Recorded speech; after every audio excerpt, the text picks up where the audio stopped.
bal warrama maxaad sheegteen yacni xaaladda gobolka Gadow inta badan ba aan ka hadli jiray ayaa maalmahan waxaan arkayaa dhaqdhaqaaqyo iyo maaragtay arrimo ifafaalo waxaan arkayaa hadduu alla idmahayo colaadeed runtii arrimaha gobolka waxaan jecelnahay gobolka inuu nabad ahaado bulshada shacabka ah ee gobolka Gadana inaanan lagu dul dagaalamin oo hadba cidii dagaalamaysa ay magaalooyinka banaanka oga baxaan ayaan jecelnahay balse nasiib darro waxaa soo noqnoqonahaya dad maaragtay mas'uuliyiin sheeganahayo oo ka kala tirsan qolyaha Jubbaland ee horey looga adkaaday iyo kuwa maaragtay Xasan horkacahayo in maaragtay maalin walba ay dadka deegaanka ku dul dagaalamaan oo dadka ay dhibaato u soo jiidaan oo qax iyo barakac iyo dil iyo dhaawac iyo curyaamin dhaqaalaba intaba ay ku sameeyaan runtii arrimahaasna waa arrimo maaragtay aad iyo aad inoo dhibayo haddii aynu nahay waxgaradkii gobolka arrintaas waxa weeye mar kale waxaan baaq u diraynaa dhammaan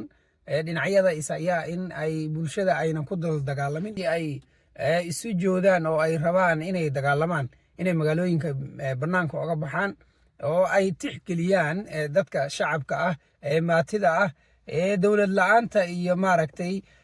dhibaatooyinka farada badan ee noloshooda la daala dhacayo inay banaanka oga baxaan arrintaasaan aad iyo aad maaragtay ku waanin lahayn sida kale waxaan daawaday ninkii ahaa Cabaas runtii waa nasiib darro Cabaas in maalin walba iyo tiimkiisa ay maaragtay dhalinyaro Soomaaliyeed oo maaragtay mustaqbal iyo nolol adduunyada kala ahaa inay dabka ku shubaan oo maaragtay intay iska hor keenaan ay meesha ku dhameeyaan arrintaas waxaa weeye waa arrin nasiib darro ah Cabaas waxaan ugu baaqaynaa inuu arrintaas maaragtay ka waantoobo dhanka kale dadka waalidiinta carruurta yaryarka ee lasoo bandhigay dhalay iyaguna waxaan oran lahayn war nin walbaba waxaa weeye markii uu dhintaa dee sariirtiisa iyo waalidkiisa unbaa tabaye war awlaadiina yacni gacanta ku qabta oo maaragtay hadduu alla idmahayo labada dhinacba ka hortaga in dhibaatooyin ay soo gaaraan awlaadiina oo dadka iyo deegaanka lagu dhibaateeyo yacni mararka qaar waxaan dhahaa dadka waalidiinta ah ee awlaadda dhalay waxay soo kordhiyaan dhib markii laga eego dhibaatooyinka hadda jira oo kale waxaa ka mid ah yacni awlaadda markii la dhalayo in la tarbiyeeyo lagu dadaalo noloshooda mustaqbalkooda waxbarashadooda maaragtay aad iyo aad loogu dadaalo oo aanan la noqonin yacni waalidiin soo siyaadiso yacni kuwo awlaad soo siyaadisa yacni dhibaato ku hayo dhibaato u keena bulshada